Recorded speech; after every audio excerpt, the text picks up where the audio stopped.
Thank you for watching our video. Please give us a big like, subscribe to our channel for new videos every day with amazing cars. Leave us your opinion in the comment section on the video. Thank you. Yes, alright, there's a very obvious rival missing from this comparison. We know. However, there are some very good reasons why the Mercedes-AMG E63 is not in this little shootout. Obviously it would have qualified, because it's a damn fine car, but that's the point. The M5 E63 comparison is being done everywhere. The triple test of all three is following in Autocar and, well, when there's a chance to do something different, PH likes to do it. The Cadillac CTS-V may have been around for a while, but it's largely unfamiliar to a British audience, and it more than merits inclusion in this duel. Not only is it more powerful than the M5, it's lighter and, of course, rear-wheel drive only. There's more to it than just brute force, too. The CTS, as well as its ATS brother and the 6th-gen Camaro that we've praised very highly on these pages, is based on GM's Alpha platform. It's the architecture created by General Motors when brands like Chevrolet and Cadillac needed a dynamic kick up the bum, and is said to have been heavily influenced by the E63 series. This car uses GM 3rd-gen magnetorheological dampers, and electronic limited-slip differential, Michelin Pilot Super Sport tires, huge Brembo brakes and will hit 200 miles per hour. Not only was the CTS-V faster around Big Willow, than the four-wheel drive E63, when it was 18 months old already, Motor Trend said it was a better car overall. And that was with Jethro Bovingdon involved, too, before you cry too much about yee-haw. God bless America home bias. The big Caddy will run 11-second quarter miles while you sit in a 16-way adjustable electric seat. It absolutely deserves to be here. It's worth outlining, however, just what the Cadillac is up against before the 1,200 horsepower battle royale commences.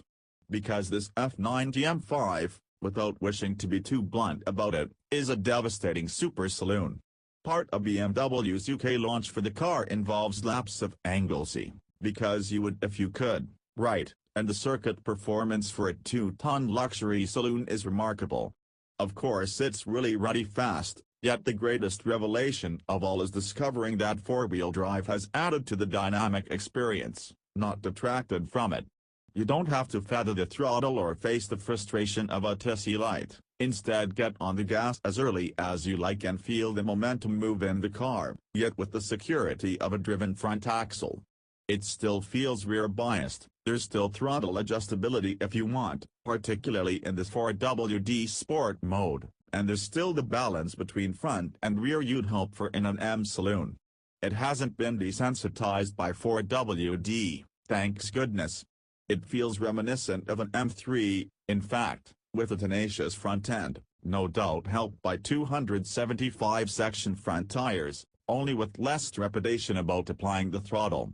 It's a very clever setup. On the road the M5 is perfectly good, though arguably a tad less awe-inspiring thanks to the limited opportunities presented to fully appreciate it. We've been here before, of course, and it's an accusation that could be leveled at many if not most super powerful and super luxurious cars. By distancing the driver to provide refinement, excitement is sacrificed just a bit. By the same token the M5 feels big on a Welsh B road. It's longer, wider and taller than ever, but then name a saloon in this segment that wouldn't. In the same way that Donald Trump doesn't really do small scandals, the world doesn't do compact, wheeled truly exploitable fast saloons anymore. The world has changed, and we're all just going to have to deal with it. Even with those provisos taken into account, the M5 remains fairly astounding. The reworked turbo V8 has fabulous response, the gear ratios are sensible enough to make use of its mighty oomph, the front end is fantastically keen and the body control is near enough unflappable, at least once comfort dampers have been swapped for the sport setting. Again, as on track, the four-wheel drive setup enhances the M5 experience. There's more confidence than you would have with rear-wheel drive, but crucially not the aloofness that can accompany some similar systems. So 4WD Sport really does feel like omnipotent rear-wheel drive, the same sensations reaching the driver, but with the added value of greater assurance. Which must make the Cadillac feel like a proper old blunderbuss, right? Well, no, actually. Driving the CTS-V for the first time is like your first Five Guys experience. You think you know what it's about. After all, this is just a big V8 Yank saloon, like Five Guys is just a burger, yet there's real subtlety, finesse and quality there, too. Confounding expectations is what they both do very, very well. At the same time, neither, don't worry, this analogy doesn't last much longer, loses sight of what it is best, or attempts to overcomplicate things.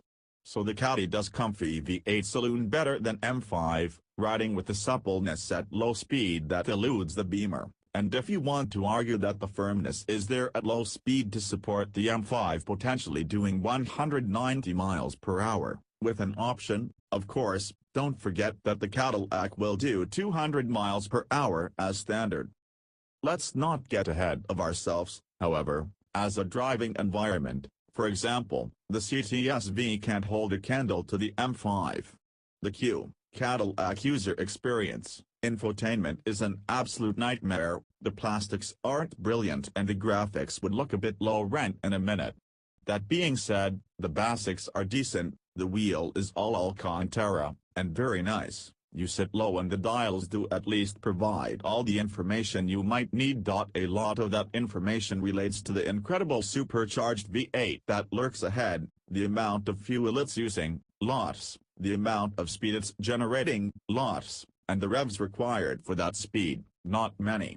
It really is a fabulous engine, detuned from the Corvette Z06 application but still pumping out an absurd 640 horsepower and 630 pounds-foot. It feels that prodigious, too, striding forward imperiously with immaculate response and indecent speed. As quick as the M5. Once rolling, most probably. Does it sound better? Without doubt, even if there's more supercharger shriek than V8 rumble. Its transmission though is no match for the BMW's, the Caddy's 8-speed auto being occasionally indecisive and never quite as quick even with manual control. Still, with 630 pounds-foot, what gears do you need beyond 4th and 8th? Furthermore, when you are stringing some corners together in 4th, having marveled at just how good the traction is, the Caddy is a really satisfying car to drive. There's a slight mismatch between turn and response and chassis behavior, the first being slightly quicker than the second, but it's good never quite enough to catch the car out, even if it can make corner entry a bit unnerving. Once in the bend you can appreciate the fine work of those magnetic dampers to keep the body composed and the prodigious grip, but also then how that can be adjusted without wishing to put too fine a point on, 200 pounds-foot more than an M3. To be honest, the traction control could do with a midway setting, on feeling a little too strict and off a bit too intimidating, because it's evident the chassis quality is there.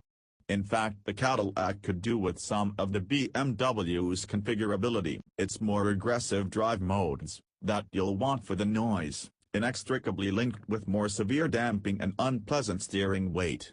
Which you don't apostrophe t. Truth be told, the BMW has the Cadillac covered everywhere. As you would expect, of course, given it's the newer, more expensive car from the manufacturer who largely created the genre.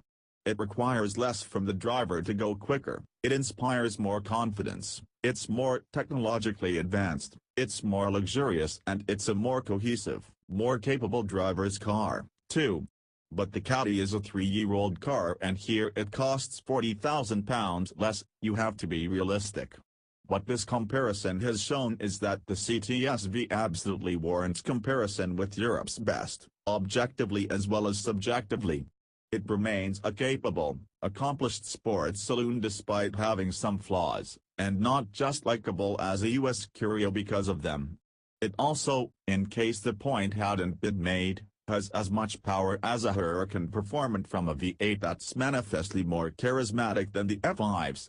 So while the BMW is the clear victor in this test, The Cadillac points to an even brighter future for American fast cars, and that's arguably even more exciting than the M5 being right back on form. Thank you for watching our video. Please give us a big like, subscribe to our channel for new videos every day with amazing cars. Leave us your opinion in the comment section on the video. Thank you.